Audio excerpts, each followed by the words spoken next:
Welcome back to the Wealth Actually podcast, the show that features artists, entrepreneurs, experts, and commentators that will give you the right knowledge, planning, and guidance so you can preserve your assets and enjoy your wealth. Learn more and subscribe today at wealthactually.com. And now, here's your host, Fraser Rice. Welcome back to the Wealth Actually podcast. I'm Fraser Rice. All of us have become more reliant on technology and software to solve problems and improve our lives. However, many of us understand less and less about the programming that goes into these solutions. Further, we forget or ignore the human element of this problem solving. In this episode, I speak with Andy Hunt, who has devoted his life to these issues. He's authored a dozen books, including his best-selling work, The Pragmatic Programmer. And on the heels of that book, he co-founded the Pragmatic Bookshelf, which focuses on books for software developers. We talk about his early days of programming and the power of community and process in the world of software design as we go into his experience with broader consulting at the enterprise level. Further on, Andy dives into what he considers to be important in the future of programming and advice for young programmers. Finally, as a consummate Renaissance man, Andy discusses how his hobbies in writing science fiction, music production, and woodworking excite his brain and inform his problem-solving ability. Welcome aboard, Andy. Oh, thanks so much for having me. You have had an illustrious career in and around the programming world. Maybe take a few minutes to describe where your initial interest in programming developed. I think the thing that really kicked it off, this sounds incredibly ancient and dated, so forgive me, but it was a teletype terminal. So this thing that looks like a typewriter with that 132-column green bar printer paper in it, no screen, you type and it comes out, and then you're dialed into the mainframe on an acoustic coupler to the mainframe that's over in the next county, and you could play Lunar Lander, which was just amazing. You could print out a poster of Spock using X's and O's and ASCII art. And I saw this thing, I'm like, oh, this is so cool. It's a long way to get from that to the technology you'd see in science fiction, like Star Trek or something. But I was pretty convinced that these things were related. Banging out ASCII art on this teletype and being able to program it wasn't that far a step from having a Star Trek level computer. When you got to the next stage, when you get past the printer aspect and you're getting to screens and graphic user interfaces, etc., what were your experiences like on that front? There was a lot of in between there. There was a lot of command line before the GUI took off, at least for me. GUIs were a later addition as we went along there. There's plain old DOS before that, and plain old CPM, and its multi-user version MPM. And that's where I did a lot of my first work. So it's kind of funny. I've always espoused the power of the command line because that was all there was back in the day. The GUIs were something fancy being done off in some lab somewhere. And then when they first came out on something like Windows 3.1 or the early Macs, it was neat, but it was pretty clumsy to start with. It took a while for that to be the thing. But you could do an awful lot even with basically ASCII graphics. Turbo Pascal comes to mind. That was one of the early languages which amazingly had the editor and the compiler and debugger all built into one program. And that was an astonishing feat. We were doing some projects using Modula 2, which was a horrible language. I always build it as the academic version of Pascal, if such a thing is possible. It was a really stuffy, kind of a claustrophobic language, but it was one of these deals where you're compiling, and in the middle of the compile, take out disk 2 and put disk 3 in, because it had to do memory overlays, because there wasn't enough RAM on any computer at the time. The C programming language is still God's own programming language. That, to me, is the mother tongue. That is the Latin of Western languages. I am still a big fan of C. As you were developing your expertise, what were the types of problems that attracted your attention? What were you solving with these tools as you were building your skill set? There was the things that companies needed doing, and that was boring. That was inventory control. That was my first big system I wrote was a manufacturing resource planning system for a factory. Typical industrial data processing needs. And I find this interesting too. Back in the day, there was a difference. Computing was something they did in universities and research projects. What you did out in business was data process. It was payroll, it was inventory, it was finances, which was different I was interested very much in automation and home control at the time, the X10 protocol, getting able to turn your lights on and off using power line carrier systems. I thought that was a really cool idea. I was young then. Fast forward to the Internet of Things. The S in IoT stands for security. But this crazy idea that your light bulbs can be hacked and are Wi-Fi enabled, it's like, okay, this started off as a really neat dream and a cool idea, but that particular branch has gotten to be nightmarish. It reminds me of the movie Maximum Overdrive, when the computers develop awareness and evil undertones. That always happens. You got to put that big off switch right up front. You mentioned that C was really, as you say, the Latin of programming languages and the mothership upon which all the others, the important ones especially, evolved from. What other languages were you gravitating toward as you were building your career? I worked in C++ for 8-10 years, and it was in the early days, so it was interesting to watch it evolve from the earliest C front implementations where C++ was just a preprocessor on top of C. And you could see where the edges leaked out. It wasn't a really great abstraction over top of it. It was pretty clumsy, but it was a nifty idea of, oh, you can add classes to C. And I think in the early days, it was simple enough that it was very workable. It was pleasant to work in. But as happens with most technology, you go over the course of time and everybody wants to add just one more feature. It's like that Monty Python movie, right? One more wafer thin mint. And of course, Mr. Creosote explodes at the end of that bit. And I definitely think that's where C++ ended. We used to have a joke that your reward for being on the ANSI committee for C++ was that you got to add a keyword or a feature, because it just seemed over the course of time to really suffer this feature bloat. And I see that happening even now with, and people might argue, but the Ruby programming language started off smaller and more elegant, and it's been adding stuff lately. And maybe that's a good idea. Maybe that's just a natural part of growth. But part of me is like, you really got to watch that. You can't just keep adding things, or you end up with COBOL again. It's like urban planning in Atlanta. When the sprawl takes on the attributes of metastasis, you end up with this bloated, traffic-filled structure that ends up not working for anybody. Until somebody like Sherman comes through and burns it to the ground, and then you just start over again. Everything has a natural cycle. We need some more programming language forest fires. But that happens. Everyone gets fed up with the status quo of the bloat of a Java, J2EE especially. That's just monstrous. And they're like, okay, we're going to go back to basics and do something very simple and elegant. And you come up with something like a Ruby or maybe a Rust or whatever. And it's really elegant and it's cool, but then you realize you're missing some bits and pieces. So you start having to add the things that business requires, that finance requires, whatever. And as you start adding in all these things that you're missing, you end up back with the thing that you were rebelling against in the first place, because now you've got all this gunk added in. And it's hard to pull it off to add these things in a nice manner. I think for the layman, programming is considered to be a pretty solitary pursuit. And as you were working in bigger organizations, solving bigger problems that required manpower and delegation and things like that, what did you see as an adjustment on your front in dealing with the delegation or the collaboration with other programmers? And at what point does management, and I put that in quotes, of the strategy around solving that problem get in the way of execution?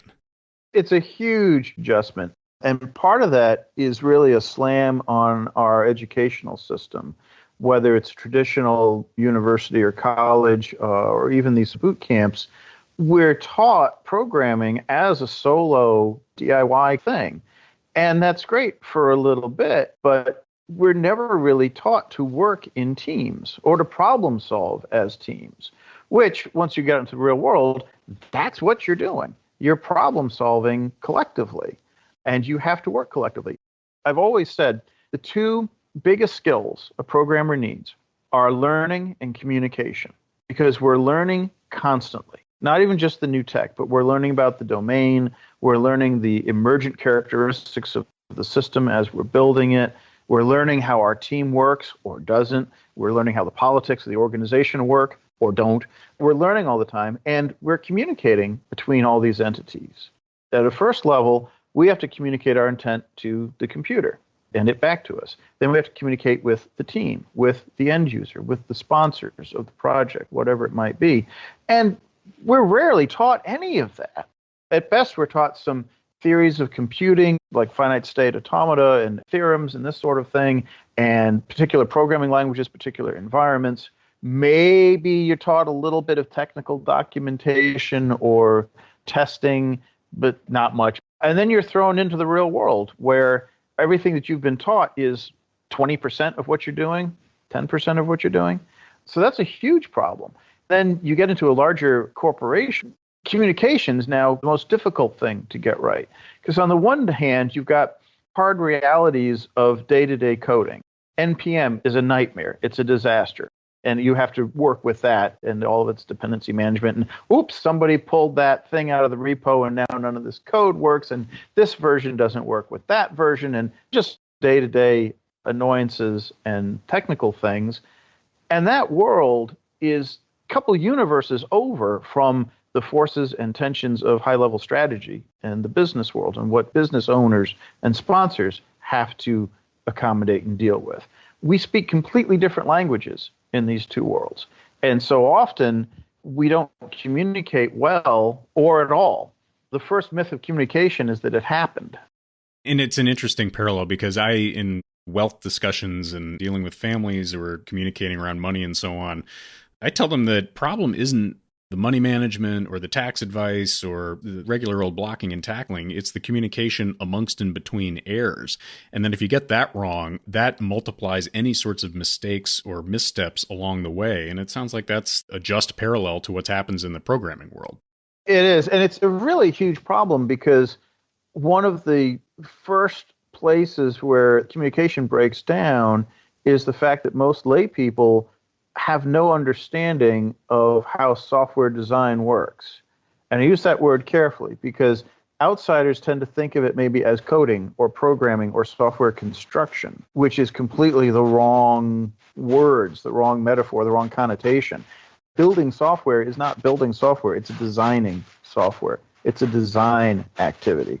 The building parts, when you press the compile button or the deploy button or you run the interpreter, and that's mechanical and straightforward and not really interesting or important unless you're a compiler builder. But for the rest of us, it's just, boom, that's the mechanical part. It's all the rest of it. It's the design. It's the hard part. That's one of the dangers and risks that we run into is because of the time pressures, we rush to solve a problem.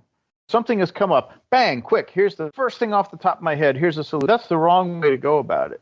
You want to always have at least 3 different solutions in mind before you even open your mouth. We don't do that, of course, but that's what we should do, because that means you're spending some time being uncomfortable and actually thinking through and working through the problem space and understanding it. We're in too much of a hurry to get an answer, and we really should spend some time understanding the problem better first. What is the role of compromise and creativity in that design process, and then ultimately the implementation of the solution for it? You mentioned that communication is really one of the most important parts of software design, and it sounds to me like compromise and creativity are natural extensions of good communication. Maybe dive into that a little bit. When you've got talented people who have different ideas, how do you get them going in the same direction on something? Everything gets more difficult with more people. And this is why a lot of Agile thought says you really want smaller teams, 4, 5, 6 people, maybe 8. Maybe 10 on the outside. You just can't function well with a team of 25 people, 50 people, 500 people, whatever it might be. We don't scale that way. And even with a small bunch of people trying to discuss, debate, compromise, collectively understand problems and be creative, all too often it just devolves into the loudest voice wins. But some of us start off quiet and need time to think. Some of us think out loud and will just say stupid shit for 20 minutes until our thoughts coalesce. I tend to do that. I will just ramble and ramble with whatever ideas are knocking about in my head until something coalesces and makes sense to me. And people who sit there and are quiet until they have something formative to say get very annoyed because here I am spouting these crazy tangents that don't make any sense yet. But they will eventually. I'll get there. So everyone has different cognitive styles. And trying to reconcile that and work in a team is probably the hardest part of the job, I think. So when you're leading a team, you've identified a problem that needs solving or an opportunity that can be capitalized upon. Talk a little bit about the intersection between the team leader and, say, the management person who is allocating resources to what you're doing. I would think that, and I've seen it in the financial services world somewhat up close, where you have people who are in charge of your destiny who have little understanding of what you're doing. They're relying on the team leader, but at the same time, they have neither sympathy nor empathy to the problem at hand, nor the resources required to fix it. Have you got any experiences on that where that's been solved or worked around? And does that go back to communication as a way to try to fix that and integrate well with the organization as a whole? It goes back to the flip side of communication, which is trust. And this is what is sorely lacking in most organizations. And one of the key symptoms of that is this idea of assigning work to a team and assigning tasks and pushing all that down onto a team in a sort of thou shalt manner. And what you want to do instead is flip that around. You want to give the team the resources they need, make them understand the pressures of deadlines and times, and maybe there's a trade show coming up, maybe a competitor has a product, whatever the business pressures are. Here's what we're up against. Here's the problem. Now I need this team to go and solve that. And however you organize yourself to do it, whatever you need to do it, it is up to the team to do that. So you see articles in places like HBR and stuff, Forbes all the time. You want to push the decision-making down to the people doing the work. That's a pretty basic management tenet of enlightened organizations because, as you say, someone who's a few steps up in the management chain won't understand the issues, is not able to make an informed decision about these things. So you really want to push that down, give the autonomy to the team so that the team understands where everybody is supposed to be headed. You've got to be transparent about that and make that clear to the team, but it's on the team's shoulders to get it done. And the worst way to kill that is to start micromanaging, putting in artificial deadlines, artificial milestones, making them do sprints. I'm not a big fan of Scrum. We can talk about that later if you like. It's one of those things in upper management levels where, to me, the concept of career risk drives a lot of overly safe thinking, and then B, what you described as artificial speed bumps and milestones in order to support their narrative back up to their bosses. And that's the part that scares me the most. And I can envision as it moves into an area where those management types vaguely understand at best what's being achieved, that trust is difficult to deal with. That's exactly why you see a movement these days to really emphasize continuous integration, continuous delivery, CI/CD systems. The principle being, I can absolutely understand the risk and fear of throwing money at a development team or development organization and it being a black hole and not seeing any results. And the newspapers and big government contracts are filled with stories of organizations that went off for 6 months, a year, 2 years, 3 years, spent tens of millions of dollars, hundreds of millions of dollars, and ended up with nothing to show for it. The project was a disaster. That happens. That still happens. So there's definite well-founded concern there, I think, on the part of management. The way to get around that is with continuous delivery. If you've got a team that's producing some small increment of value every day, not every 2 weeks, not every month, but literally continuously. Here's another bit of a feature. Here's more of this other feature. You get this continuous pipeline of things coming out. That's much easier to gain trust. It's like, yes, we are producing some things, and it is at this particular rate. Now, if that rate's not fast enough, that's another discussion, and there's really not much you can do about that. The speed of a particular team is a constant, at least in the short term. You can do things to beef that up, but those are longer-term solutions. So you have a team. It is producing work at this particular speed, and as long as it is reliable and continuous, then the act of governance over that team becomes a lot easier. You can do forecasts that are simple linear extrapolation. Team goes this fast, and if you break your features down small enough, you can pretty reasonably say, we will have this many things ready by this particular date. And that gets you away from this going dark for whatever, weeks at a time, 6 weeks, 2 months. And then there's a big milestone and a big demo. The world really needs to move past that because that's not how the world works anymore. The time frames are so much shorter. The competition is so much more intense. Really, the only way to get around that is just to be continuously generating stuff and continuously evaluating and monitoring it, not having big handoffs and milestones. The lean people are all over this. Any gate in your process where there's a handoff, the lean people say that's waste. Straight up. It's a waste. It's a waste of time, energy, money. You want to avoid that sort of thing. And yet I was talking to someone just the other day who had multiple teams in the organization, and their biggest question and their biggest focus was this static arrangement of how they would have all their teams build something and then wait and hand it off to the next, which then had to build it and wait and hand off to the next. And the whole thing sounded like one of those dominoes setups where you tip the one at the end and then it goes for 20 minutes and it rings the bell at the end. It's like, you can't do that in the year 2022.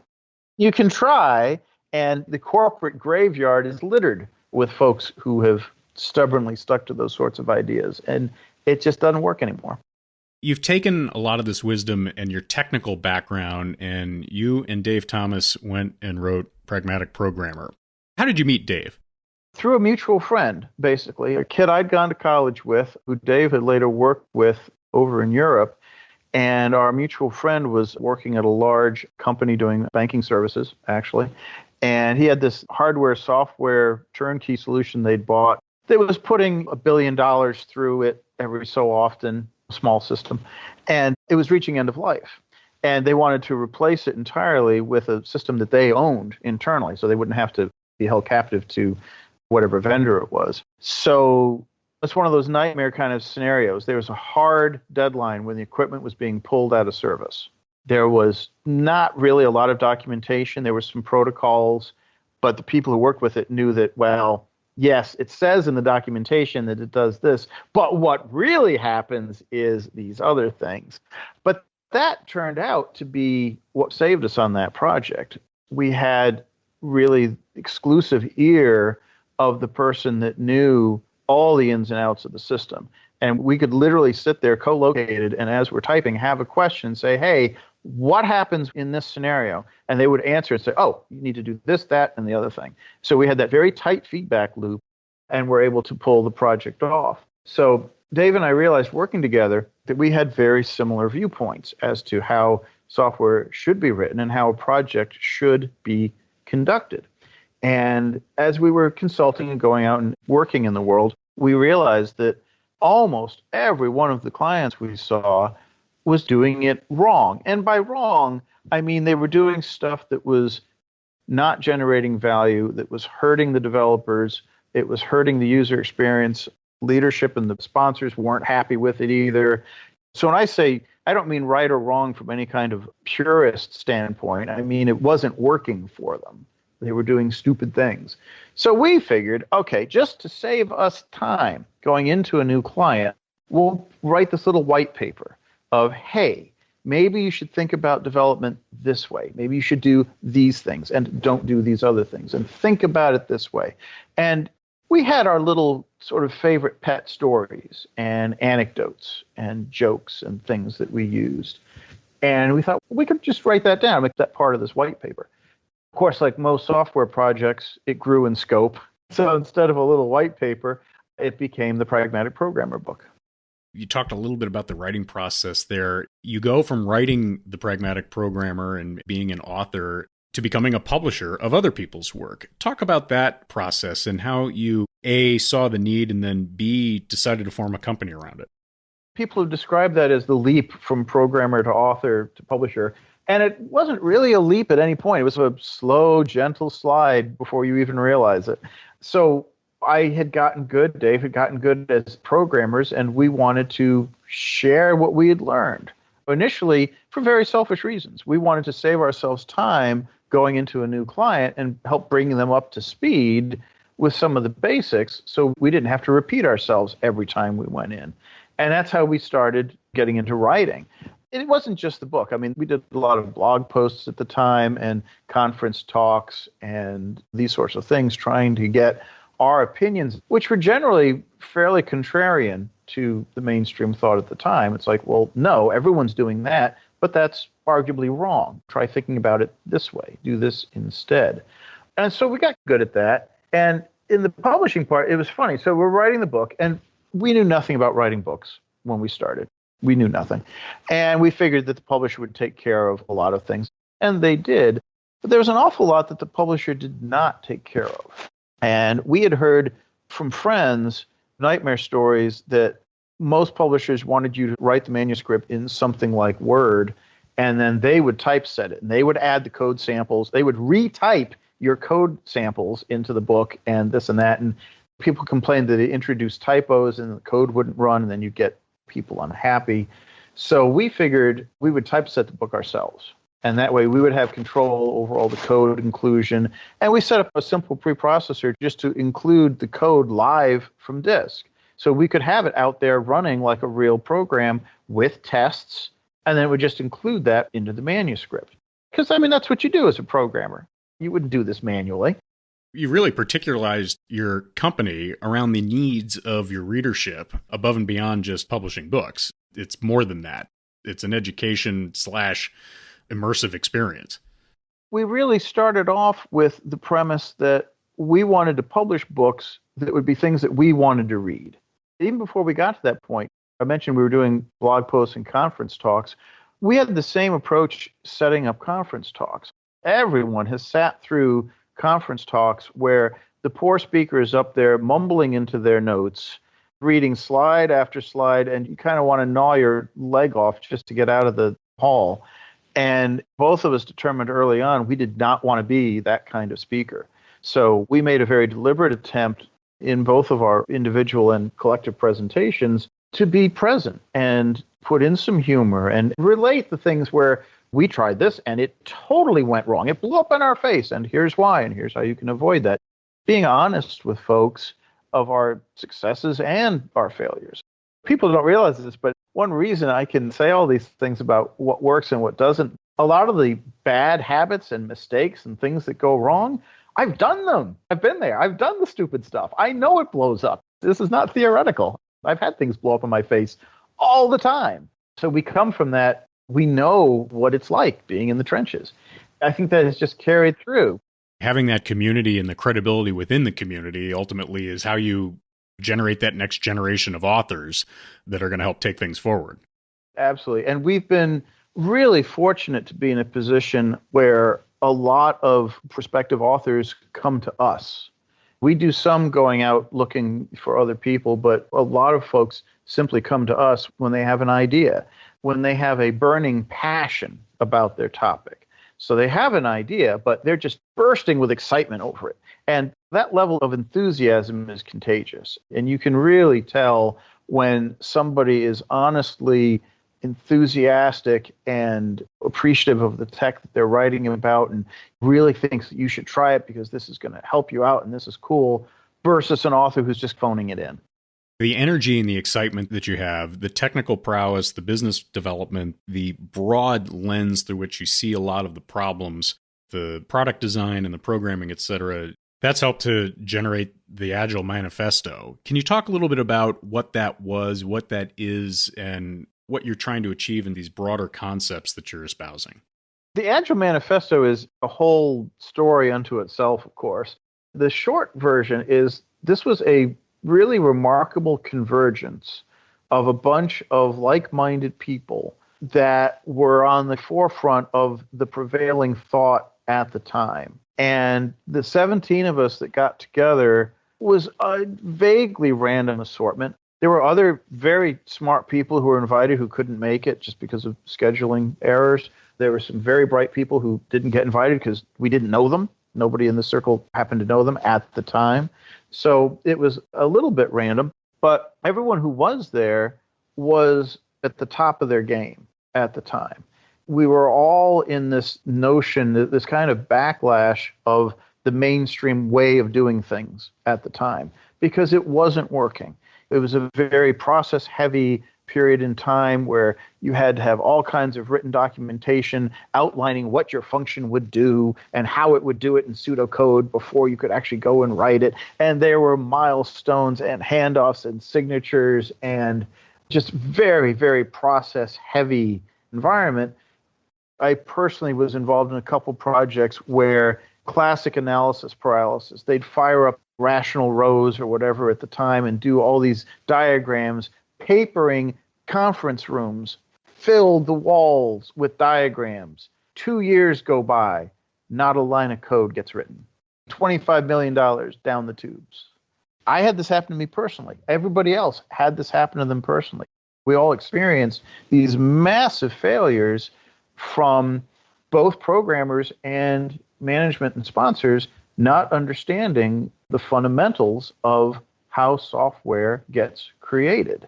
So what we wanted to do as a group with the manifesto was try to outline the simplest terms we could, what we thought were the most basic principles.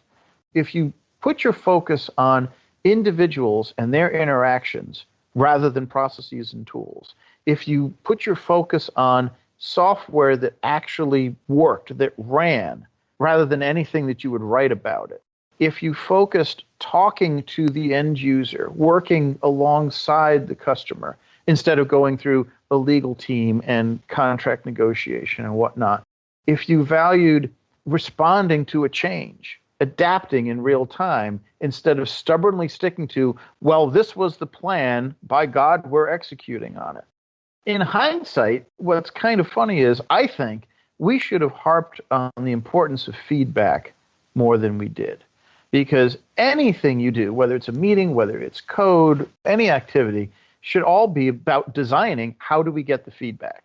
And with a short feedback gap, minutes, hours, not weeks or months, because that's the world we live in.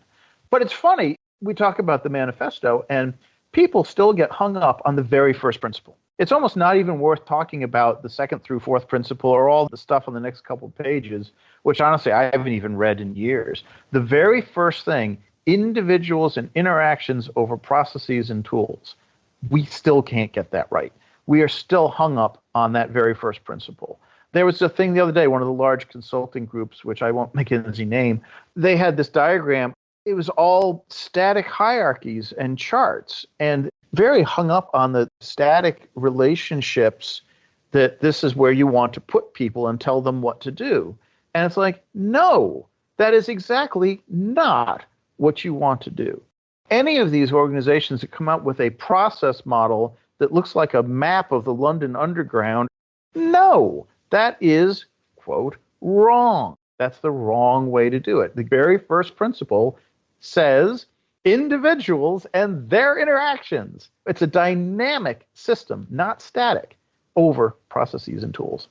It's amazing, too, because I've talked to a couple of psychologists on my podcast who talk about if you don't understand how human beings not only learn and interact, but how they solve problems, and that's an intrinsic and individual characteristic of everybody, then you're missing the boat. It's difficult to put people in the right boxes anyway. It's very interesting to see from a programmer and someone for whom processes and tools would seem to be the lingua franca of getting things done, that the individuals and interactions are important. It's a breath of fresh air because it's something I think that people have lost their way in terms of thinking about this stuff. It's ironic because back in 2001, when we came out with the manifesto, naive young me thought, well, okay, we're well on our way to solving this problem. We've identified it. We've said what people should do. Yeah, there'll be some shakeout. It'll take some time, but we're on the right path now. Silly me. As we move forward here and talk about the future of the industry, the future of programming, software design, architecture, what are the themes that are interesting to you right now that are dealing with the state of the art? There's some really positive, interesting, neat things happening out there. There's some real disasters. The whole current web programming environment is a nightmare. This is like one of those things in the Industrial Revolution where you've got the giant gears that they're mashing people to death because we haven't figured out how to put safety guards on them yet. It's that level of, okay, we've got to mature a little bit here, because things like NPM and its dependencies and the whole mismatch of trying to wedge application development onto what was originally just a simple document presentation format, it's embarrassing. The whole thing is kind of embarrassing. And it'll get better. There's a lot of neat things on the horizon that I think will come to fruition that'll make that better. So we can count it as growing pains at the moment. If you see what people are doing with the Rust compiler and the Elixir systems, much better error messages and handling, much more developer friendly. I think in the old days, there was a sense that compiler writing was so hard, you kind of chewed out whatever error message you could and you just got on with your life because there was so much more to do. So you run to the classic problem again, looking back to C++, you leave off a semicolon, you can get 6 pages of error messages. Instead of bozo, you left off the semicolon. And there's technical reasons why that's harder to report on and this and that. But the newer things are much more built with the idea that you're going to have version control. You're going to have unit testing. These ideas aren't bolted on anymore. They're sort of baked into the fundamental assumptions of the language and the environment. So it's nice to see that level of maturity happening that's making the developer experience more friendly and more usable than the stone knives and bearskins that we dealt with up to this point. We've got a long way to go still, don't get me wrong. There's glimmers of hope.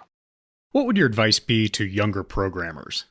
It's a great time in particular because I think some folks have forgotten that when I was young and coming up, you had to make a substantial investment if you wanted to learn programming.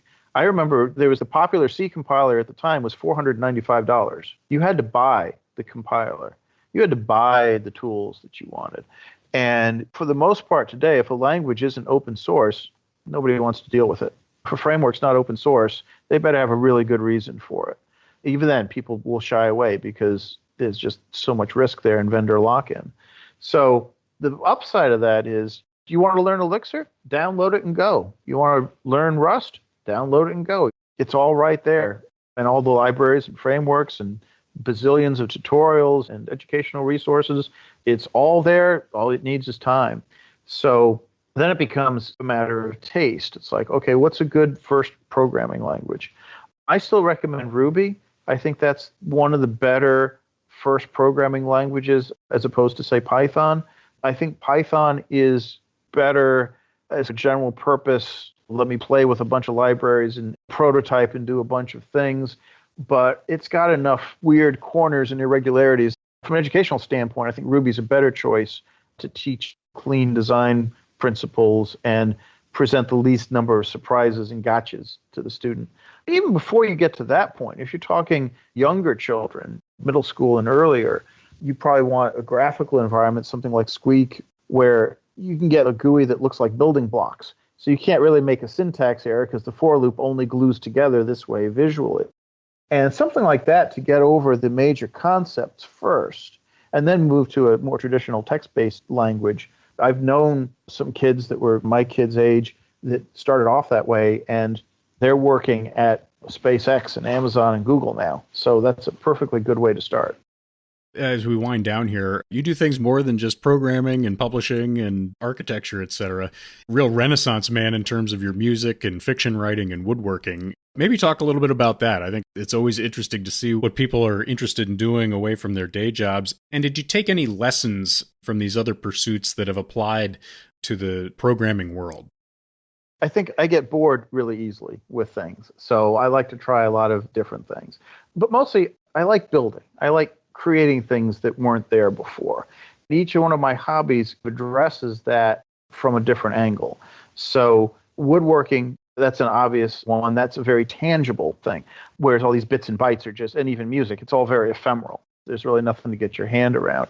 But woodworking is very tangible, very solid, and I find it interesting in the sorts of problems that come up and the way that you have to solve them uses a different area of the brain, because the problems are very physical. How do you keep this piece of wood from moving? How can I orchestrate this cut so that the wood's not going to fly off and shear my kidney with it as it goes. It's a very different mindset. It's a nice change of pace because woodworking, especially hand woodworking, is a much more calmer, reflective activity. You sort of have time to think about your next move. You don't have that kind of panicky rush like you do with the commercial pressures of programming. Music production, I love playing and producing music. Again, you look at the march of technology, I've got some incredible toys that would have cost millions of dollars back in the heyday of the recording studios. It's just amazing being able to do things that were so hard 10, 20, 30 years ago, and now there's a plugin for it. I can get that sound. You want to do something that sounds like the Beatles recorded it, you can get a plugin using the actual equipment from Abbey Road to get that sound, whatever it might be. So that's fun in its own different way. Fiction writing, which I started a couple of years back, to me is more similar to coding than the other activities because you're world building. One of the things that attracted me, I think, to programming in the first place was this idea that you're building your own little world. Even if it's a payroll program or inventory or whatnot, all the abstractions and how the stuff relates to each other and how you build up your understanding of it, you're building a world that you control and that you're designing as it goes along. And that's a lot of fun. So writing a novel, you're building a whole world just the way you want it. And you can get the characters to do just what you want and interact and thread a plot through the whole thing. So it's kind of like programming, but there's no compiler. What a fertile mind. What a thrill to speak with you, Andy. How do we stay in touch with you and your various pursuits? Simplest thing, Twitter is where I'm hanging out these days. I am Pragmatic Andy on Twitter. Feel free to follow me there. I tend to post all of my various endeavors there. On the web, toolshed.com is my homepage, and I post articles there and occasionally on my ramblings on software and other matters. My musical pursuits are at strangespecial.com. My latest novel, Weatherly Hall, is about a haunted house set in the future after the Second Civil War in the U.S. So you've got a haunted house, and then you've got drones, too. It's a fun psychological thriller, and that's at weatherlyhall.com. My sci-fi books are at conglamora.com. And then, of course, the books are at pragprog.com for the tech books. And then I've been playing around with this idea of methodology and making kind of an anti-method called the Grows Method. And if you go to growsmethod.com, we're big on the idea that you can't have a process. Process is not going to save you. In fact, when you try to stick to a process, you're cutting your legs off. What you need are these particular skills and understanding how people learn, how we learn in groups, how to communicate, how to do all this effectively as a team, these sorts of issues. Really cool. And on the Grows Method, we may have to have you back on to talk even more about that. The rest of the contact information will be in the show notes. Andy, thank you very much for being on. Thanks again for having me. Really enjoyed it. Thank you for listening to this episode of Wealth Actually, hosted by Fraser Rice, author of the book Wealth Actually and a leading private wealth manager. Head on over to wealthactually.com where you can subscribe to this podcast, get your own copy of the Wealth Actually book, and connect with Fraser directly. We'll see you next time on Wealth Actually.